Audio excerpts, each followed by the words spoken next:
Genesis, Kabanata 11. Nang gabing dumating sa Sodoma ang dalawang anghel, nakaupo si Lot sa may pintuan ng lunsod. Pagkakita sa kanila'y tumayo si Lot at sinalubong sila. Nagpatira pa siya sa harapan ng mga anghel. "Mga Ginoo," wika niya, "inaanyayahan ko po kayo sa amin. Doon na kayo maghugas ng paa at magpalipas ng gabi. Bukas na ng umaga kayo magpatuloy ng paglalakbay." Ngunit sumagot sila, "Huwag na. Dito na lang kami sa lansangan magpapalipas ng gabi." Ngunit pinilit niya ang mga ito, kaya sumama na rin sila sa kanya. Nagluto si Lot ng tinapay na walang pampaalsa, naghanda ng masarap na hapunan at kumain sila. Nang matutulog na sila, pinaligiran ng mga lalaking taga Sodoma ang kanyang bahay. Lahat ng kalalakihan sa lunsod, bata at matanda, ay naroon.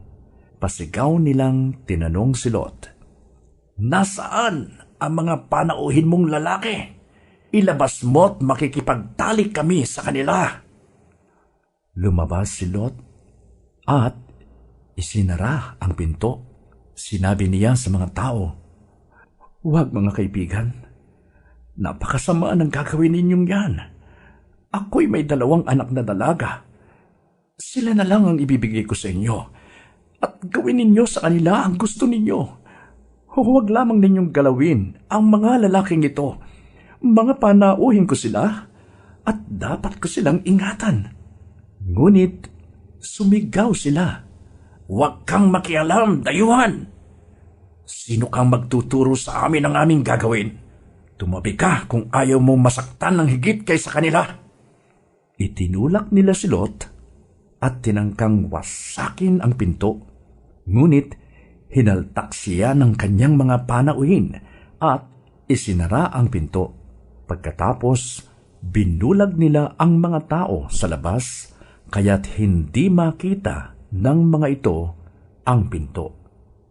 Sinabi ng 2 panauhin kay Lot, "Magmadali ka. Isama mong lahat ang iyong mga anak at iba pang kamag-anak na nakatira sa lunsod na ito.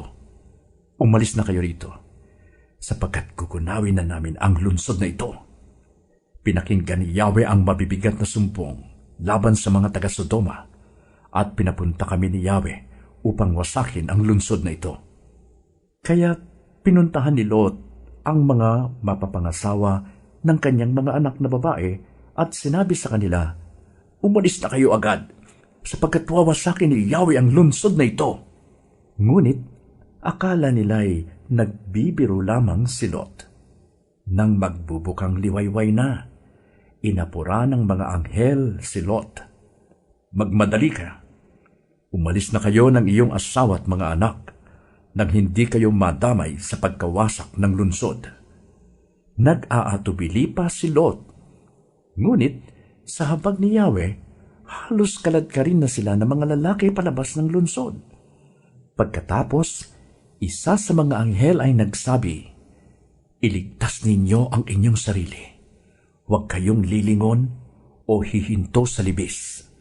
Magtago kayo sa kaburulan para hindi kayo mamatay." Ngunit sumagot si Lot, "Huwag na po roon, Ginoo. Napakalaki na ng utang na loob ko sa inyo. Napakabuti ninyo at iniligtas ninyo ko. Ngunit napakalayo ng mga kaburulan. Baka hindi na ako makarating doon ng buhay. Hindi ba maaaring doon na lamang sa maliit na bayang iyon?" "Oo, sige. Doon na kayo magpunta. At hindi ko wawasakin ang bayang iyon. Ngunit magmadali kayo. Hindi ko maitutuloy ang gagawin ko hanggat wala kayo roon."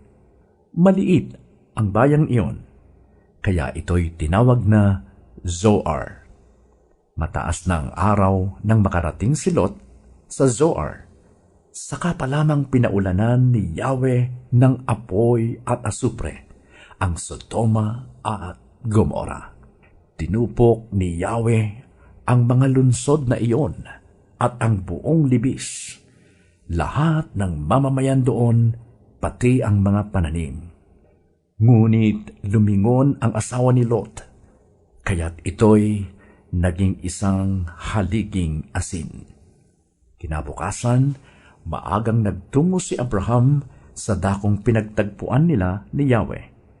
Mula roon, tinanaw niya ang Sodoma at Gomora at ang buong libis. Nakita niyang tumataas ang makapal na usok na parang nagmumula sa malaking hurno. Nang gunawin ng Diyos ang mga lungsod na iyon, hindi nawaglit sa kanyang isipan si Abraham, kaya iniligtas niya si Lot. Sa takot ni Lot na manatili sa Zoar, sila ng dalawa niyang anak na babae ay umakyat sa kaburulan at nanirahan sa isang yungib doon. Minsan, nag-usap ang magkapatid.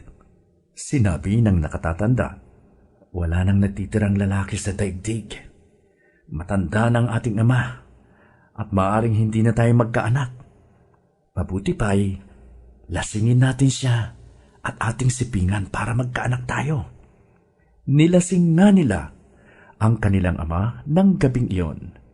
Sa kalasingan ni Lot, hindi niya namalayang nakipagtalik siya sa anak niyang panganay.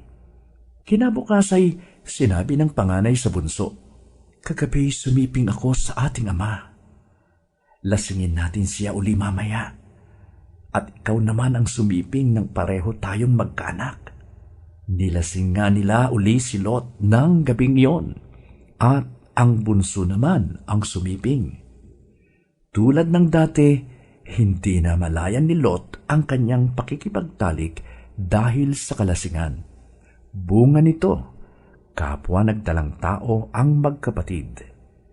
Nagkaanak ng lalaki ang panganay, at tinawag niyang Moab. Siya ang ninuno ng mga Moabita ngayon. Lalaki rin ang naging anak ng bunso, at tinawag naman niya itong Ben-ami.